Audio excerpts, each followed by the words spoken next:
Good morning, Michael. I have you starred. Salama, I have you starred. Good morning. I hope everybody who finds me today.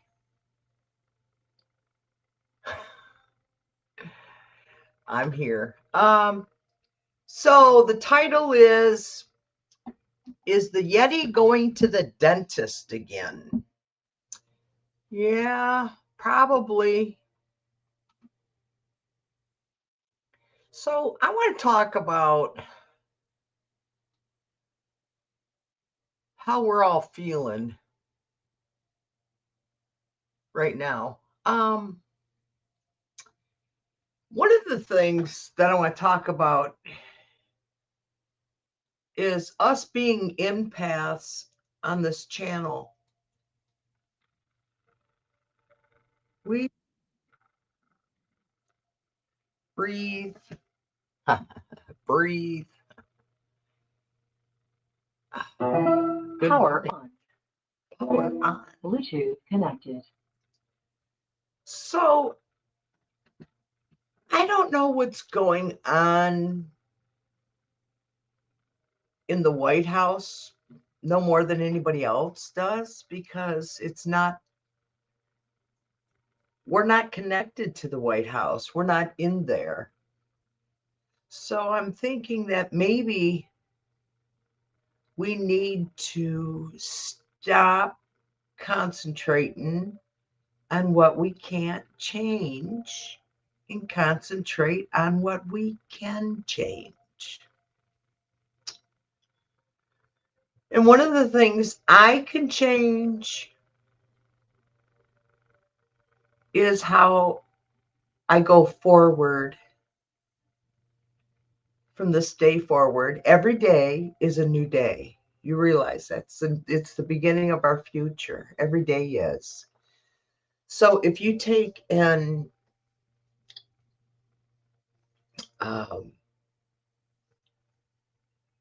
acknowledge the fact that you're not perfect, none of us are, but when we make a mistake, hi Akila, when we make a mistake, it's up to us to fix it, right? I mean, I never had any upbringing. And so me being the way I am is kind of, I think, because I wasn't raised. I wasn't nurtured. Hi, Port Pool. Oh, Port Pool. That's cool.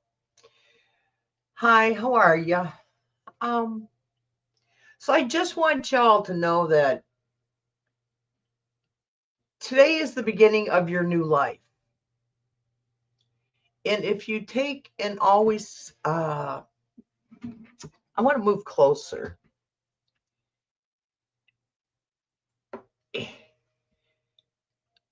It's scary right now, isn't it, you guys? Isn't it freaking scary? I'm telling you, indie man, I find that being at 70 versus when I was 30. At 30, I was working, I had kids, I had a spouse, I was doing the thing. And I never thought about my government. I never feared what was going on in my government. I never had those fears. And I wish the young people today could understand what it was like for us. They call us baby boomers, but there was nothing booming about me. By the time I got to the end there, it was pretty much, yeah,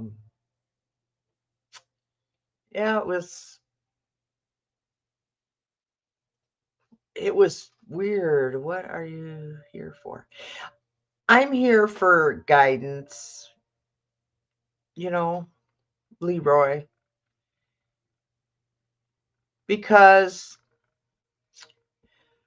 a lot of the people nowadays don't have the support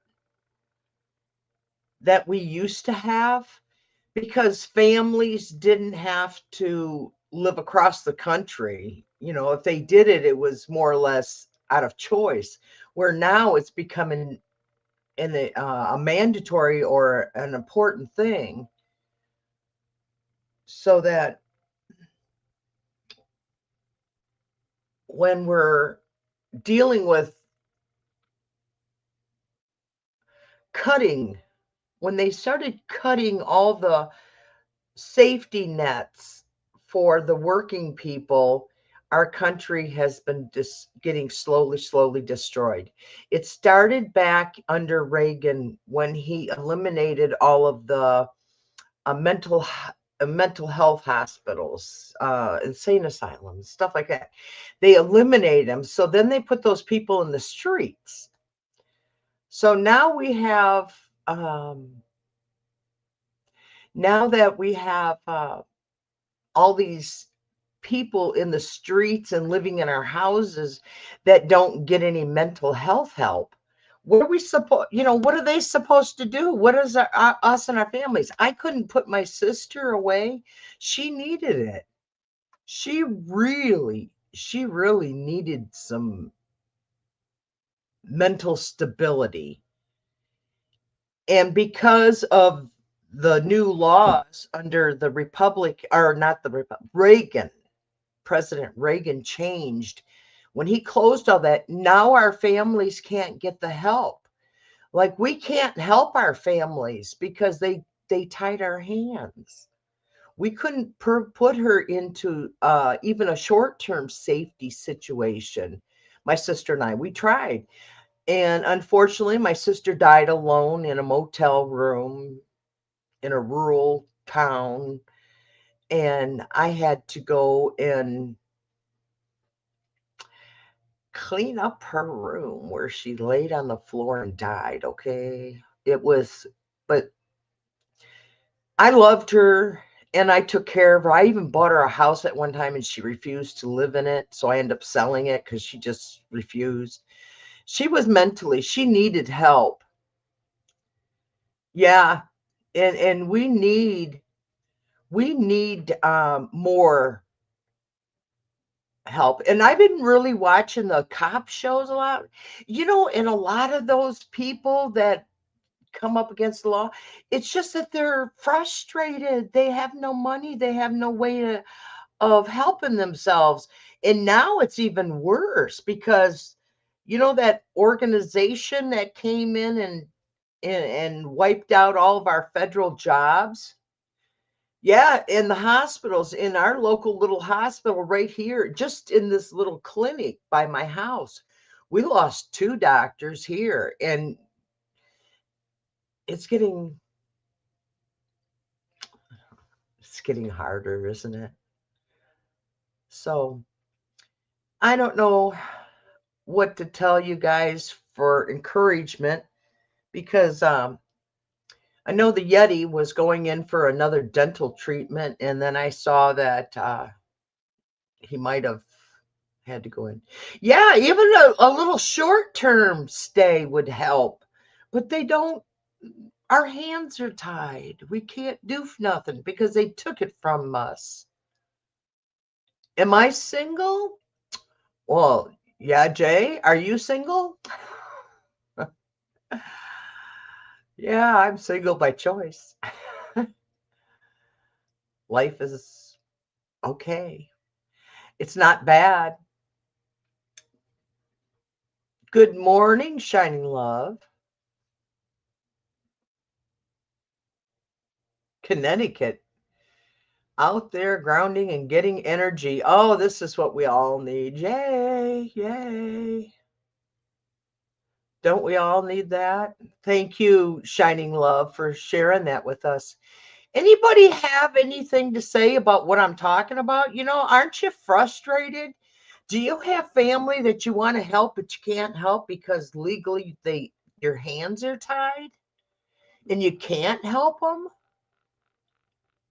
because of that? I just, I don't know what to tell people anymore. Life is just getting more challenging. But as an empath, and if those who are just here now, I'm a what do you call? I'm an empath and intuitive, and my guides are actual people I knew in real life. They're all deceased now, but they were either friends, family, or friends and somebody I worked for, which is really cool. And I just am looking for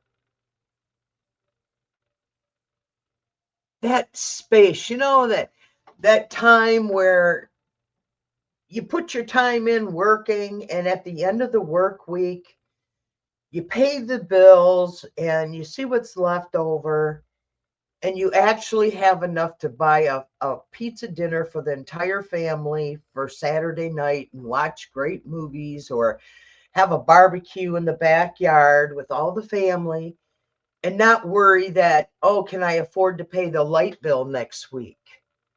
We shouldn't have to live this way, you guys. We should not have to live from having enough money to get us through 4 days of the week, and then the other 3 days we don't have any money. Okay, this message is for the higher uppers in power, the billionaires. Billionaires, if you keep doing to us what you've been doing, and that is making us non-existent, that you don't need us, you don't want us. Okay, FF, freaky friends, billionaires, I got a message for you. Your robots don't buy tampons. Your robots don't buy T-bone steaks. So with you guys buying up all the farmland and converting it into AI data centers, guess what, suckers? You ain't got nobody to pay for it, because you've done eliminated us as humans. You guys are so rich that you took over our voting. You have taken away our safety nets as human beings here on Earth. There's people who wouldn't be losing their kids who are working full-time jobs because they can't afford a daycare so that they can afford to go to work. Okay, billionaires, this is to the billionaires. Please, please, please stop, or there's just not going to be anybody left. Personally, I'm glad I wasn't born in the 1980s or 90s. Those poor kids, now adults, really don't have much of a future, do they? Even if they go to college, who can afford to pay? They're working. This is what our society is right now. Everybody is working. Everybody is paying their bills. And then when they get done, they go to the grocery store, and then they have to pull out their credit card at almost 30% interest to buy milk and cereal for their children. While the billionaires go, oh, cha-ching, now I can go buy that other island that I've always wanted so that we can start a new organization.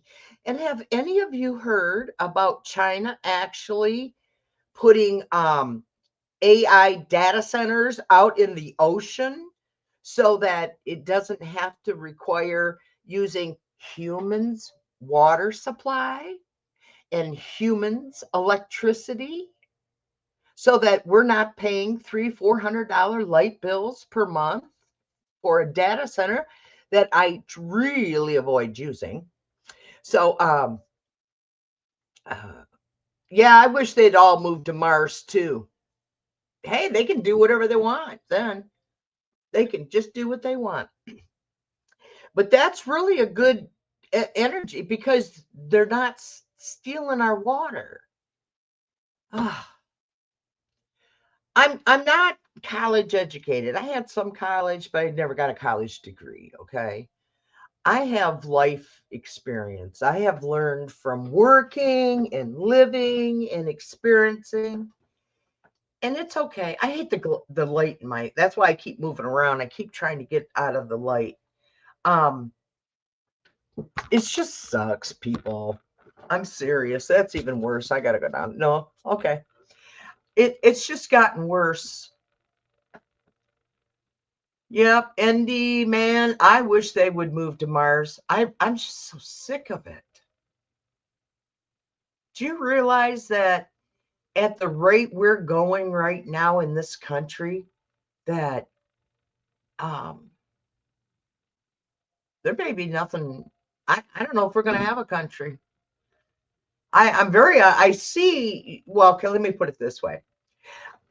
I don't know what we're going to have when it's done. All I know is that it's going to be lighter and brighter, but all I see with this Iranian war thing going on, and all I see what their the present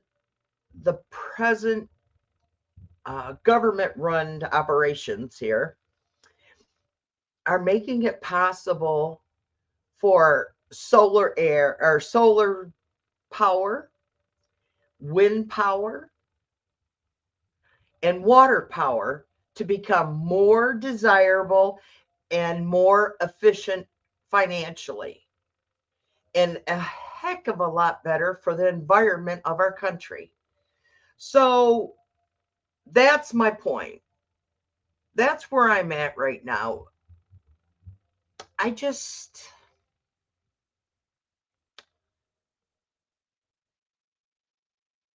I just wish you all could experience what we had when we were children. Because I'm on the winter chapter of my life, which means I'm 70 plus.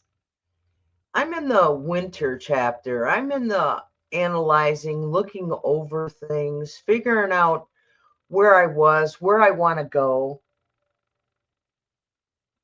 what's my purpose? Did I do what I was supposed to do? That's the chapter of life that I'm at. But a lot of you aren't there yet. But I can share with you and express with you what it was like um, before women got the right to uh, have a bank account. We weren't allowed to have a bank account unless our fathers or our husbands co-signed for us. Yeah, and the 60 plus. Yeah, you understand. Yeah, we're close, Fatima, in age, and things were so much different when we were kids. It was a lot safer, it seemed like to me. And so we all have to look at this, you guys. What do we want for 2027? Let's start saying, okay, oh, raise the roof. 2027 is going to be bright and beautiful. That's what I see. That's what I want. And I want to be able to still do my channel and still bring encouragement and still have laughs. I like to laugh. Gellick likes to laugh. Nancy and Kath. Well, Nancy's my quiet girl, but my daughter Kathy, she's a little, she's a Wiccan, by the way. This is funny. I just thought of it just this moment. They just said to me, "Do you realize you have a Buddhist? I have a Wiccan, and I have a Christian spirit guide, you guys." I just realized that.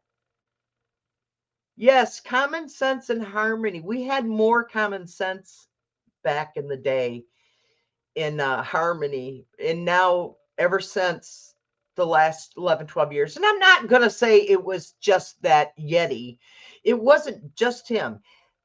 He is the one that is actually shy, as my mother would say, he made the bullets and she fired him. And that's what he would be talking about when my mother would be talking about like a husband and wife or a girlfriend and boyfriend. And she would say to people, yeah, well, you're mad at her, but he's the one that made the bullets, you know. And this is for entertainment purposes only. I'm just quoting my mother. And another one of my mother's favorite sayings was, here, smell this. It's enough to gag a maggot. No thanks, Mom. If it's gagging a maggot, I don't think I want to smell it.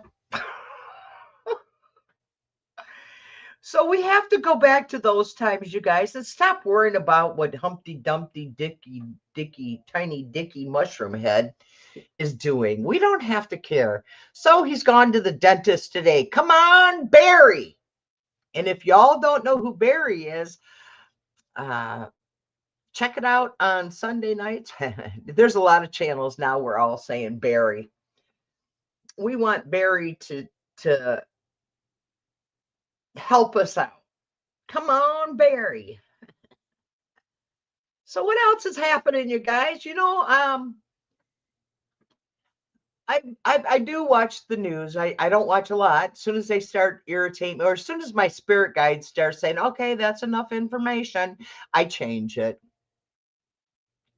Yes, we were, Fatima.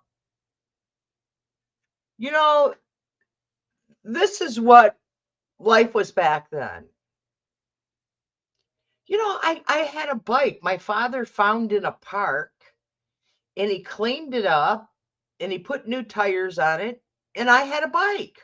Didn't have any brakes on it, by the way, but I had a bike. And so I ran into a few things because I had no brakes, but you know, that's what it was like when we back in the day. My father was born in 1897, okay? He literally was born in the previous century. So when you figure that I was being raised by people from another century, you think I might have. Oh, I'm traveling out of town to get my account keys to go out. Let me see what this is. I'm sorry, I got sidetracked, Cat. Cat posted something. So anyhow, my father was in World War One. Okay, he was 17 years old. I no longer have the picture. That was another life story challenge. My life's, I'm happy, but I earned it. That's okay. It'll be all good in the end. Uh, so then my mother was born in 1915, the other 1915. So I was raised differently than most. Uh, I don't know what to tell you, folks. Let me see. I did something here, and I'm not sure I like it now. You know how us posters are. So, you got anything else you want to ask me? Like, I've lived in 5 states. I've worked 45 years of my life. I retired, and after my daughter died, 2 years after my daughter died, I finally retired. But I'll tell you what, that's an awakening. You want to know what it's like when you lose a child. Um,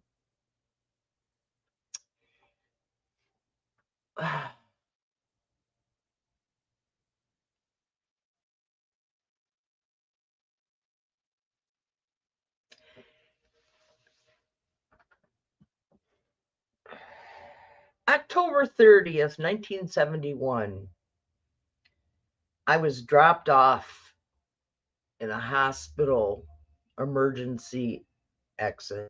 exit entrance. I was 15 years old and I was in labor. And my sister and her husband drove me there, and he wouldn't let her stay with me or call my mother to come be with me while I gave birth.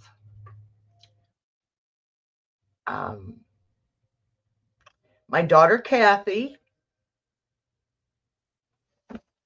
came into my life.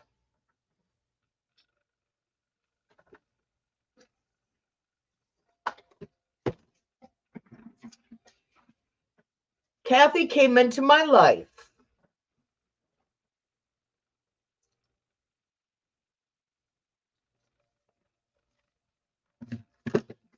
in 1971. Women were not allowed to have abortions. It was illegal, okay? My mother tried to force me to have an illegal abortion, otherwise a back alley abortion. And I was like going, oh, hell no.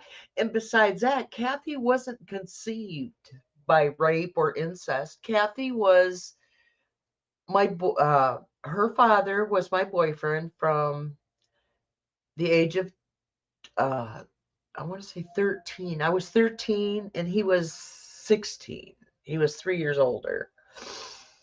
And so technically my mother could have got him for rape, but I begged him not to because it wasn't rape. I'm not that type of person. I would never accuse somebody of assaulting me or hurting me or raping me or stealing from me or anything without a real cause, a real validation. So my childhood was a little hard at the time. So I just went, no, I'm not going to keep her.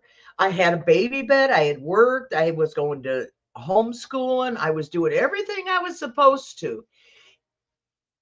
And when it came right down to it, I went, no, I cannot raise her in the same hellhole. And that's what I called it. I could not raise my daughter in the same hellhole that I was growing up in. Mind you, I was 15 at the time, by myself in a hospital in Ann Arbor, Michigan. I don't know why this is not lining up right. I don't know what's wrong with it. So I don't know if you guys want to hear the story or not. It's kind of long. So I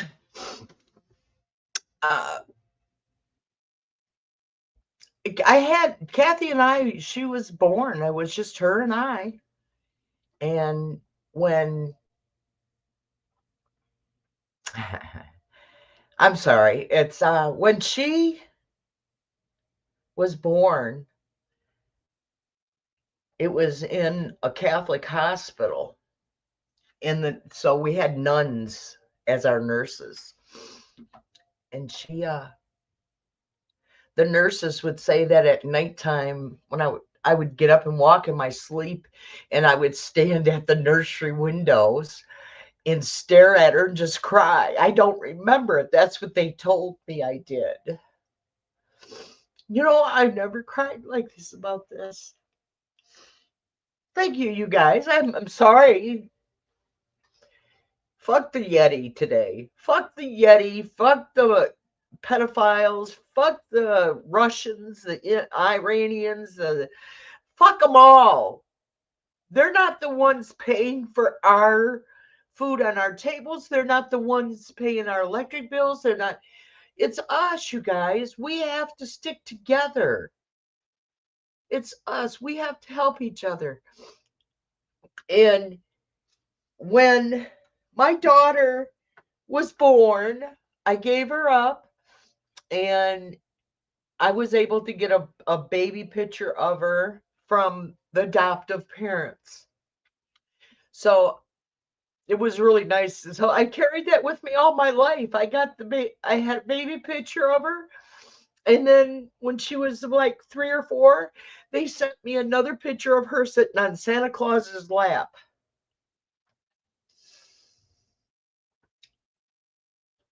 This is some of the stuff that's going into my book, you guys. This is actually going in my book.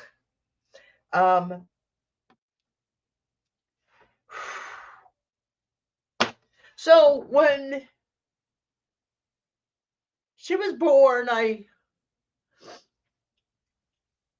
I begged not to go back home to my parents' house. I begged them, please don't make me go back there. I would rather go to a I begged to go to an orphanage or someplace. I didn't want to go back home. So my family stepped in, and my sister Jerry took me in temporarily until they built a new house. One town over, her and her husband had their own manufacturing company and stuff. So after their new house got built, Jerry told me that I couldn't come and live with them anymore because the house wasn't big enough. There wasn't enough bedrooms. Okay, we were moving from a 3-bedroom house to a 5-bedroom house, but it's like, okay, well, there was no place for me. It was only a 3,500 square foot house, but there was no room for me. So that forced me back to live with my parents. Needless to say, I already felt like it was the home I lived in with my parents was I'm sorry. The home I lived in with my parents was the one that Jerry said was plenty big enough for me to live at that time with them, which was actually smaller. So I gave Kathy up for adoption to Jean and John Martin. They were Christian. So my daughter kind of grew up hating Christians because they were Bible thumping Christian, vegan, uh, all kinds of stuff like that. So after she went to after she went to them, I didn't hear from her again after they sent me the pictures of her. I did go to I went to Catholic Social Services when she was 16. When she was 16 years old, I went to where I gave her up for adoption and filled out all my current information in case she ever wanted to locate me. Or I told what her father's name was because it was Bradley Jones, Bradley J. Jones, now deceased. Just a couple of years ago, actually. I saw his obits. I search obits, dig dandelions. I love digging out dandelions and reading the obits. Well, I'm there as long as I'm not in there. That's what I look for. No. So anyway, back to the story. So to long story short, my daughter Catherine come back into my life in I want to say 98. I'm not 98. I want to say somewhere around there. And and she and the first time her and I met, we sat and talked for 9 hours straight, and it was just so wonderful. For 9 hours, her and I talked. It was like looking at myself, eh? See? That's what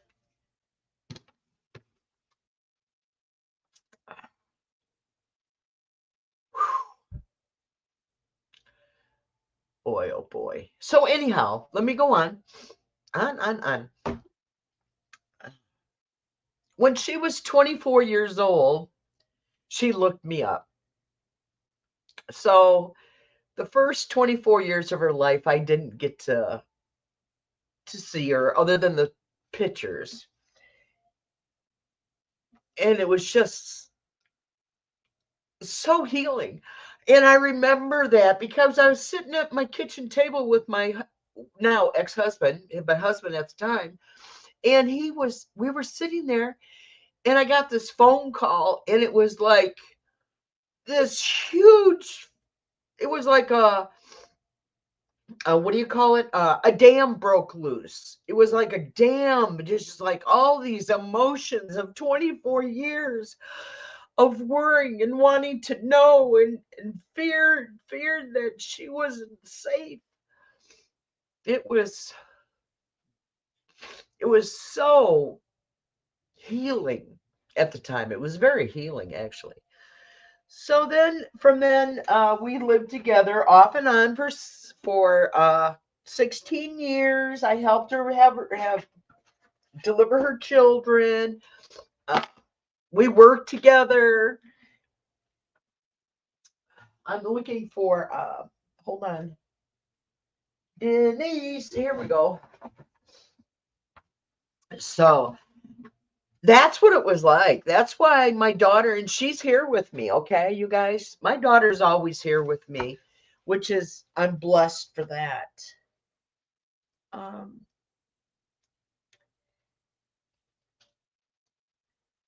so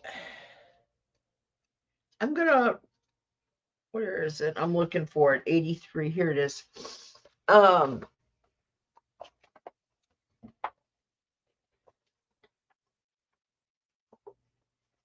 I'm going to read to you instead of telling the story because I wrote it. It took years to write, but it's short. It's not really that long, but I'm going to read it to you. And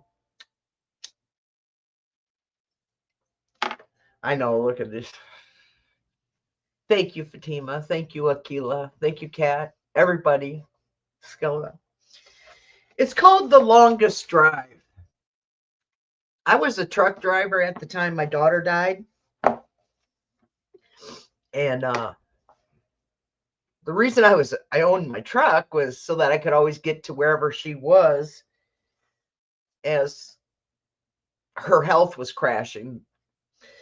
So, because the last 2 years of her life, she had ulcers and her stomach bulged above her diaphragm, and the ulcer ate through her heart and esophagus. So my daughter had to go in for an 8-hour surgery, and they removed half of her stomach and half of her esophagus, and they had to patch the hole in her heart, and then they put a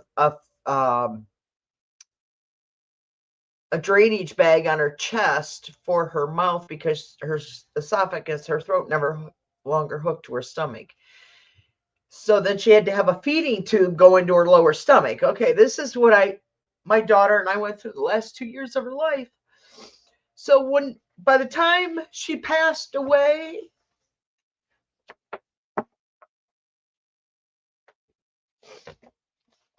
okay, here it goes. I got to put reading glasses on. And this is called The Longest Drive.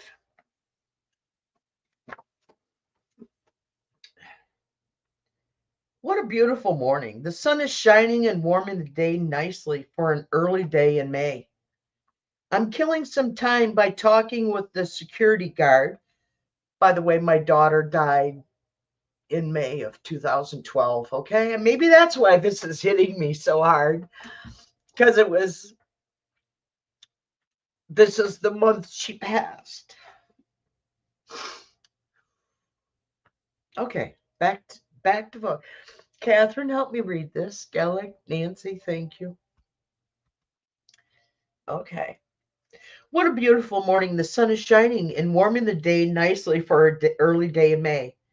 I'm killing time by talking with the security guard who is sitting in the wooden shack at the Detroiter truck stop in Woodhaven, Michigan. The rumbling sounds of engines with the heavy smell of diesel exhaust linger in the air that bellows from the smokestacks of the trucks coming and going. I'm used to the sounds and the smells, just as if I was sitting on my porch at home, hearing mowers and smelling fresh mowed grass from the neighbors. These sounds and smells are normal of everyday life in the world of trucking. My co-driver and I delivered our load in the wee hours this morning, so he's sleeping soundly in the truck. It's important to sleep whenever you can when you drive a semi as a team. The truck is almost always rolling, and you can't be sleeping while it's rolling. Bill and Pam, husband and wife, drove my truck while I was driving while I trained drivers for other truck owners. They are under a load, so everything in my world is upright in my world. My truck is making money, and I'm too training others to operate a truck as a business. Most drivers think it's a game, a very expensive game. They don't realize. Being first seat, which holds all the responsibilities for the team. I get the calls, I make the decisions, and I do accounting. Otherwise, the buck stops at first seat driver. When a delivery goes wrong, they call the first seat to the carpet as to why the load got screwed up. If tires go flat on the truck, if tires go flat or the truck runs out of fuel, it's always comes back on the first seat. And believe me, there's a whole lot can go wrong, but I must be tough, patient, and not too thin skinned. Life is hard on the road, even harder when you have family. The tune by Willie Nelson, On the Road Again, often plays in my head. I can't go home just because I'm only 200 miles from the house. It's not time and or cost effective. I had just been on home time, so I must wait a couple weeks before I can go home again. Kathy, my daughter, had a stomach reconstruction surgery the month before, so she was in Cleveland, Ohio at Kendrick Hospital for recovery. This is her 8th operation in 2 years. She's doing well, so she says. My phone rings. The number's from Cleveland, Ohio. Excuse me. I must take this call. It's from Cleveland Clinic. The guard acknowledged me by nodding and went back to checking in trucks. I waited a while to hear the female voice on the other end. Can I speak with Mrs. Fletcher, please? She says with tartness. This is she, I said. Mrs. Fletcher, this is Cassandra from Kendra Hospital. I have been trying to reach you since 6 o'clock this morning. I left several messages on your home phone, she said with a snarl in her voice. Well, excuse me for having a job, and I wasn't home to answer your call. I'm sorry, I drive truck and I'm not home most of the time. Of course, I didn't say that to her. That was what I had thought in my head because I kept telling these people, call my cell. Don't call my house phone. I'm not there. That's why you assholes are supposed to call my cell phone. Oh, I already told you that. The woman The woman then softens her voice and begins to tell me that Kathy had been taken to Cleveland Clinic this morning. The nurse checked on Kathy around 5 a.m. and she was not responding to her name being called. After many tries to revive her, they could not get her to answer. So they sent, slow down, Denise, slow down. So they sent her to Cleveland Clinic by ambulance. Mrs. Fletcher, you need to get there as soon as you can. That's what I thought she said. Now my mind goes on overdrive, calculating my move. What she said was, the head nurse at Kendra needs to talk with you, but he's not available right now. He'll call you back soon to talk with you. I woke my co-driver and I'm feeling the anxiety creeping through my body. Jeff, I've got to get to my car. Kathy is in critical condition, I told him with tears in my eyes. They sent her to Cleveland Clinic this morning. Jeff had been with me long enough to know it wasn't good when she went to Cleveland Clinic. He hurriedly dressed and we were on our way to Novi. Thank God I'm only 35 miles from my car this time. I called the owner of the truck. Another trauma thing that went on in my life with Kathy was I was in Arizona and had to get back to Michigan. So that's another story. I called the owner of the truck I was driving for and informed him my daughter was taken to Cleveland Clinic and I had to go. She's not responding to the medical staff this morning, I told him. He says to me in his broken English, go, we have you covered. Let me know how she is. Family comes first. Mind you, I drove one of his trucks, while training his driver. He was Russian. And Russians had more concern for my family than the present. You know what I'm saying? I don't need to say anymore. Okay.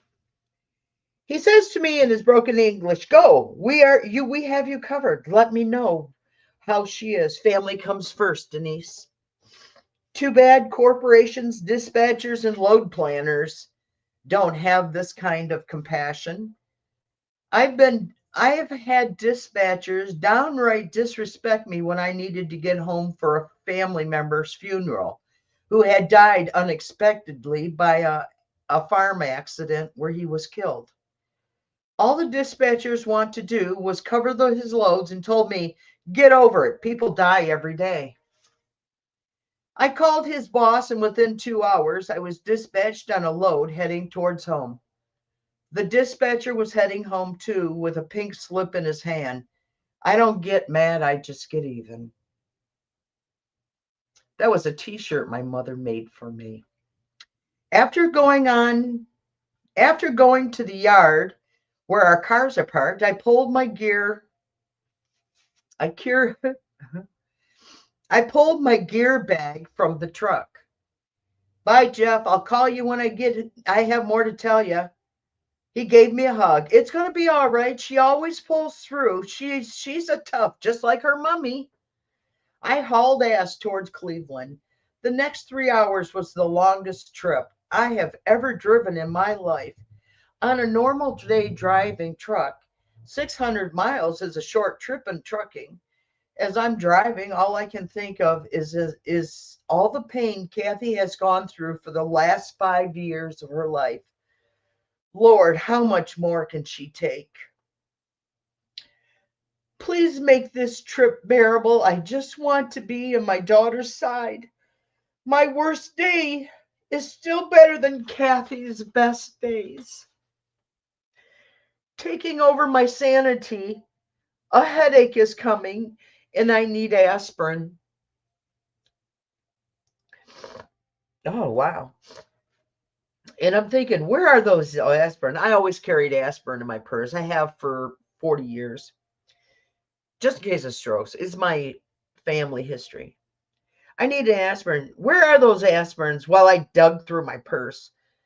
I'm making calls to Cleveland Clinic and Kendra, trying to find Kathy. Is it proving to be a huge challenge? It seems to me they're keeping secrets from me.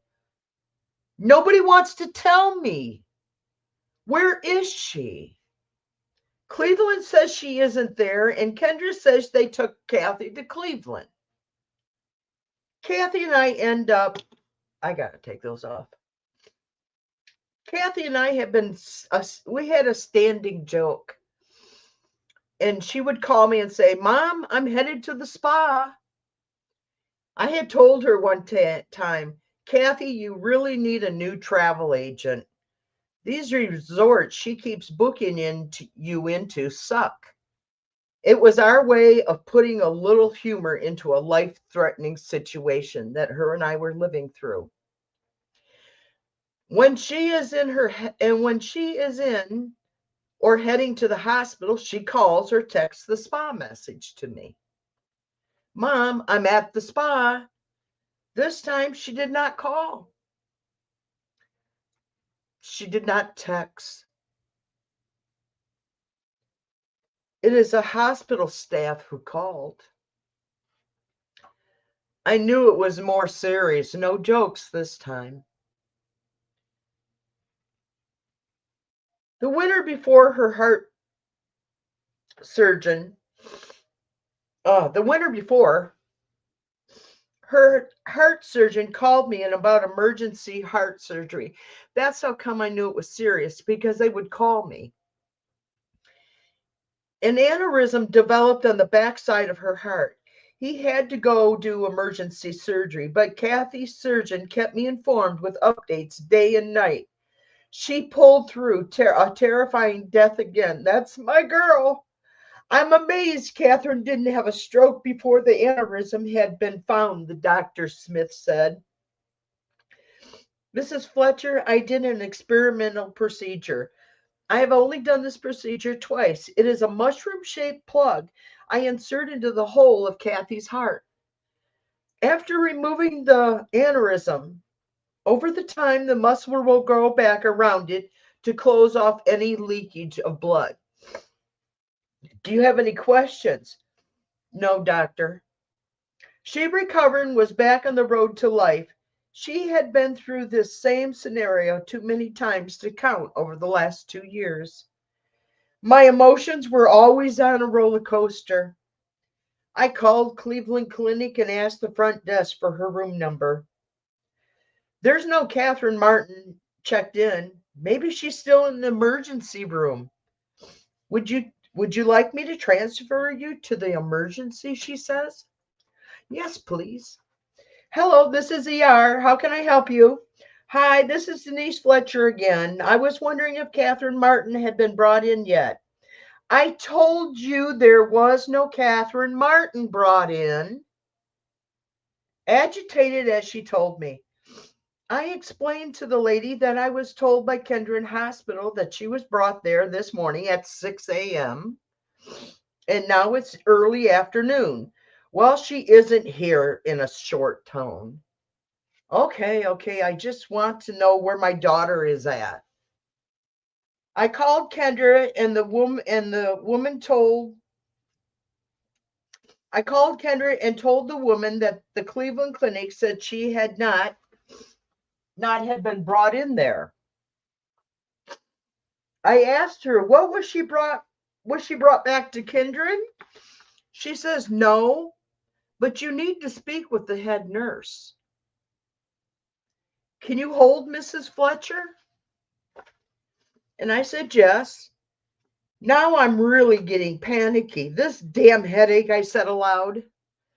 She transferred me to another extension. Hello, fourth floor nurses station. How can I help you?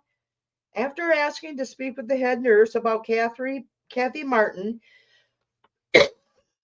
I am told that Kathy had been taken to Cleveland Clinic this morning. And then I told the nurse, this was the nightmare of my daughter's. Are you finding my daughter's body?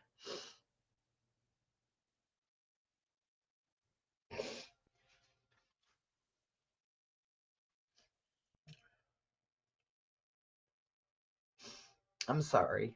I'm going to finish this. I'm going to continue, and I'm going to finish this today.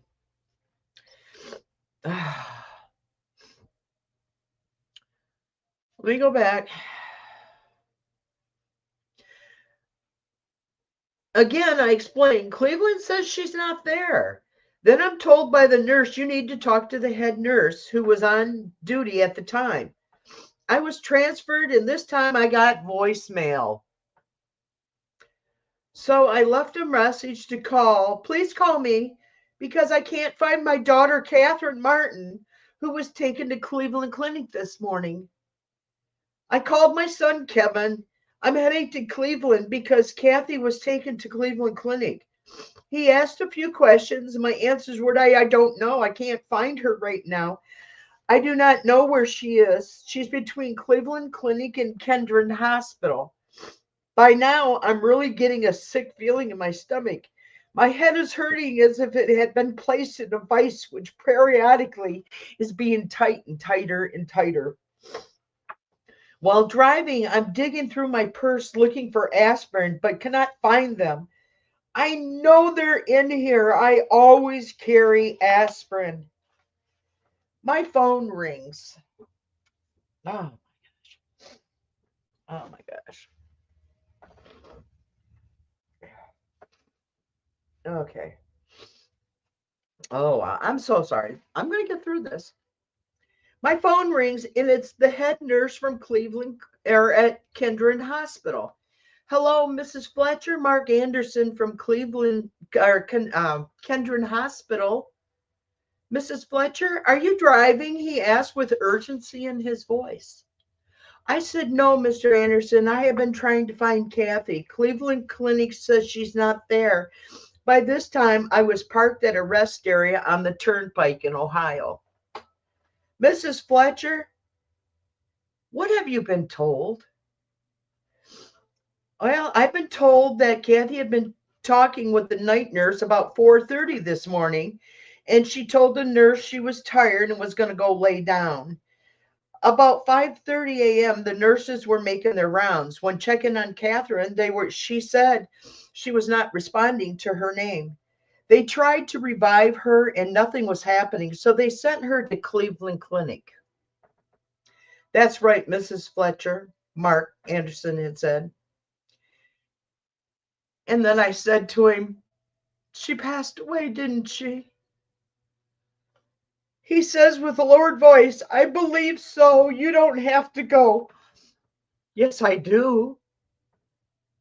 By now, I'm numb with disbelief. My emotions have been going from hope to despair back to hope. Now it's time for reality. Now it's time for reality, right? Okay. I don't even know if I should publish this. Oh, wow. Okay.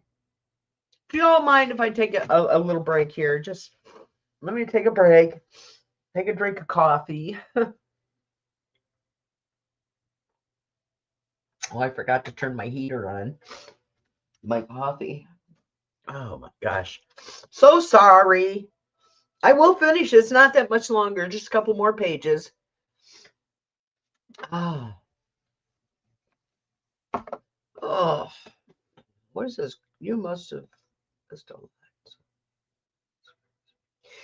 Carl, what's happening in YouTube world is if we don't hit the all in when we subscribe, hit the all button,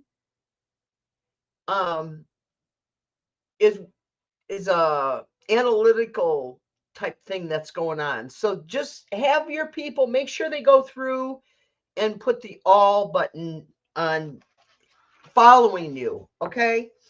So that's the way that's going. And then Sunday we're having a meeting.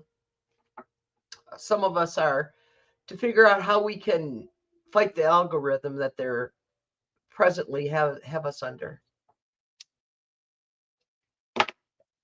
Wow. Oof. Hi, Shadow Reader. So he says with lowered voice, I believe so. You don't have to go. And I replied, yes, I do. By now, I'm numb with disbelief. My emotions have been going from hope to despair and back to hope. Now it's time for a reality check. Less than an hour from the hospital, I called my son to tell him his sister had died.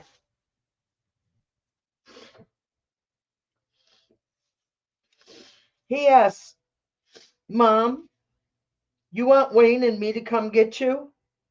No, I'm almost to the hospital. I will call you back. By now, oh man, by now, I have the worst headache I have ever had in my life. I still can't find the damn aspirin in my purse. What was I thinking?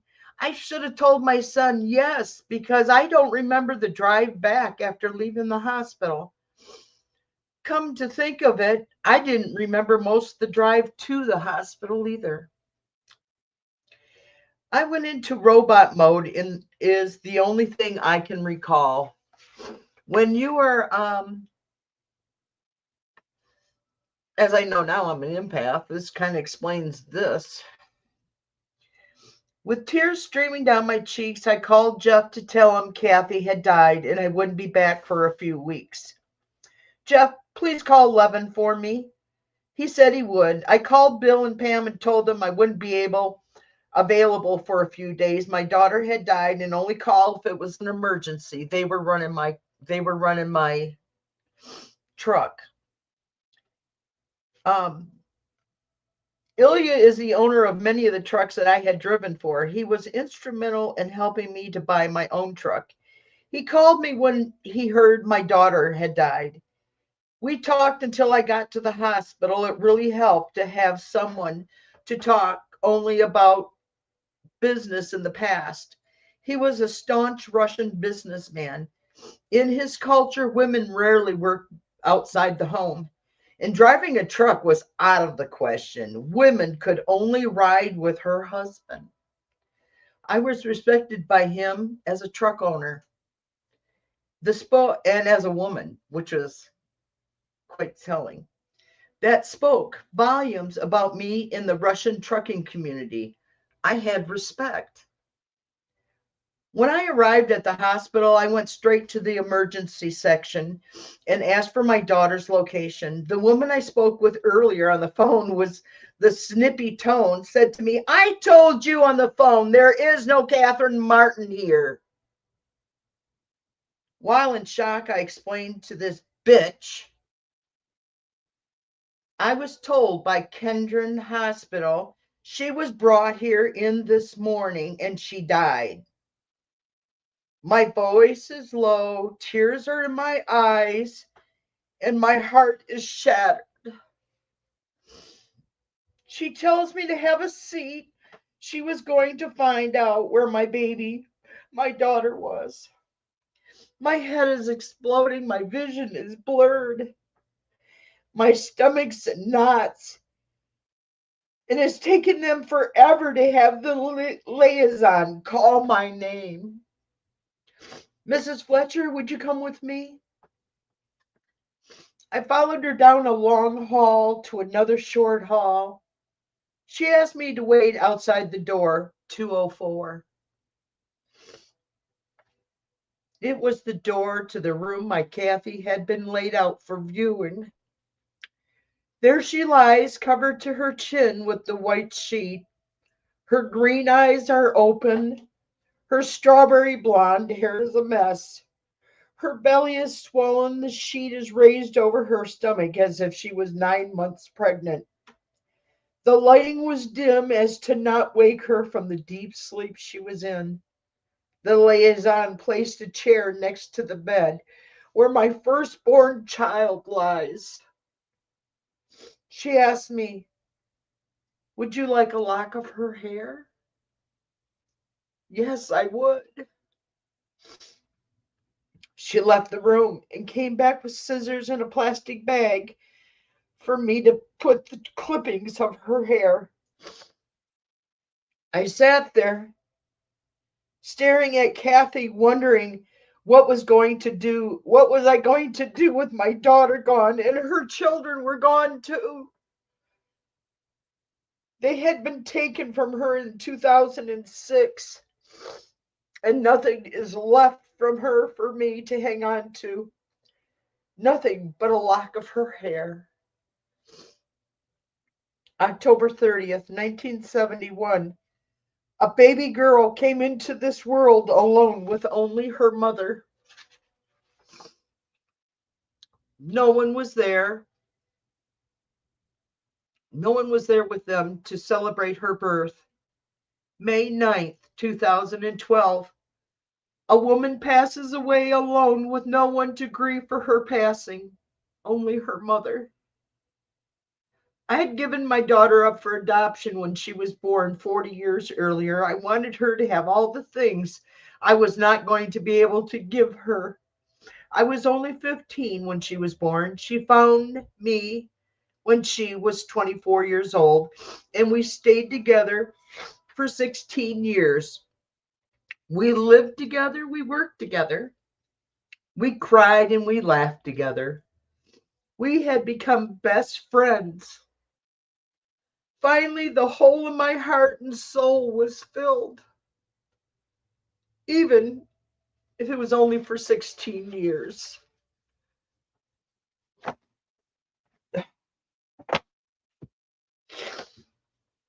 Okay.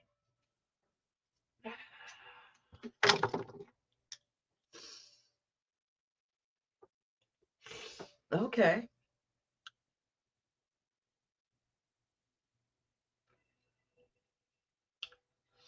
So that's all I got to say. Uh, I think that's good.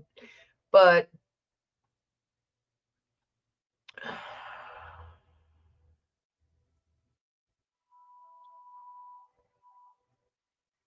they came to missing since it's always dangerous for me. Yeah.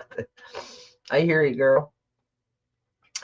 So I guess I ain't gonna read anything today. So I hope y'all understand that being an empath is what my life is. Why I tell y'all, I feel it. I feel it all the time. It's after my daughter passed, I have heard from 3 of her kids. So they know where grandma's at now. They knew me. I helped deliver 2 of them. Took care of those kids, paid for. So I don't know. So then we have, this is the point of this is, we all have these things in our lives. Every one of us have this in our lives. We have issues. We have problems. We have all this stuff. The last thing we don't need is our government fucking with us. That's it. We just don't need it. We don't need our government making our lives 10 times harder than they need to be. So let's vote Democrats. Let's get on in the love. Thank you, Fatima. But I have had some good stuff this week. My MAGA family is starting to see me. They're realizing I wasn't too far off when I didn't believe in. Yeah, Akila, it was. That's how I look at it. At least I had 16 years. 16 years that I may have never had. All right, thank you guys. Love ya. Sorry this ended up like this. No, I'm not. I needed to talk. Sometimes I just want to talk. I've got more. I'm going to be sharing more stuff to help you guys to understand that we're not, we don't have to with this dictatorships that's going on in the world. We don't have to. We are going to win. All right, love y'all. I'm going. Energy released. Negativity and positivity brought in. Bye-bye. Love you guys. Thank you for coming.